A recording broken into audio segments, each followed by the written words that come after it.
Kim gelmiş? Bu kim gelmiş acaba? Bu kim gelmiş? Tanımadı mı? Bu kardeşim tanımadı mı? Sana haksızlık ettiğimde istemeden Bu kardeşim kim gelmiş acaba? gerçekten çok Bu kardeşim tanımadı mı acaba? Acaba tanımadı mı bu kardeşini? tekrar görüşmek. Bu unuttu mu yoksa kardeşini? Yine hakikaten. O kısırı. Ulan bu kimdir? Adi Bayram'ın oğlu. Adi Bayram'ın oğlu Yusuf. Ulan maşallah maşallah. Maşallah kardeşim iyi mi ya? Bu kardeşim böyle baş köşede otursun. Bu kardeşim bu kardeşim hiç unutmamış ya. Bu kardeşim hiç unutmamış ya. Bu kardeşim Kanalımın tepeye vurur. tıtık yok mu kardeşim? Kardeşime tıtık alırız.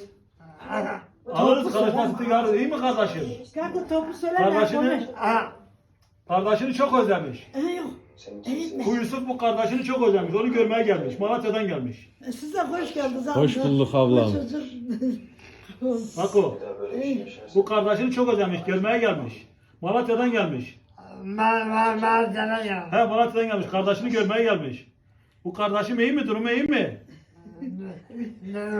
Maşallah maşallah maşallah. Birisi değil başım ağrıyor. Yo hele kalk başımı fena da. Ne getiriyor? Kardeşim maşallah ya bu ne güzel elbise giymiş. Tertemiz olmuş. Fıstık gibi olmuş. Başım iyileşti. Kanalım tepeye vurur. Çok